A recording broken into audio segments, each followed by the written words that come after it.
સમાચાર રાજકોટમાંથી બિસ્માર રસ્તાને લઈ કોંગ્રેસ આક્ષેપ। રાજકોટ ભાવનગર હાઈવેના કામમાં ભ્રષ્ટાચારના આરોપ। સમારકામના નામે માત્ર કપચી નાખવામાં આવતી હોવાના આક્ષેપ। ખાતમુહૂર્ત બાદ પણ રોડનું કામ શરૂ ન થયું હોવાનો કોંગ્રેસનો દાવો। જોઈ શકો છો રાજકોટ ભાવનગર હાઈવે ઉપર ઊભો છું અને આ જોવો ડામર કામ ચાલુ થઈ ગયું છે।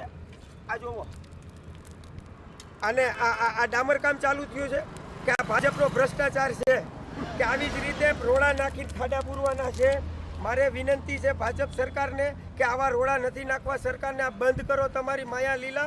આજે આ ખાડાને કારણે રાજકોટ ભાવનગર હાઈવે ઉપર અસંખ્ય એક્સિડન્ટમાં વધારો થયો છે। તો આ રોડા બંધ કરો અને જે તમે રોડનું ખાતમુહૂર્ત કર્યું છે રોડ ક્યારે ચાલુ થાય છે એવી અમારી નમ્ર વિનંતી છે।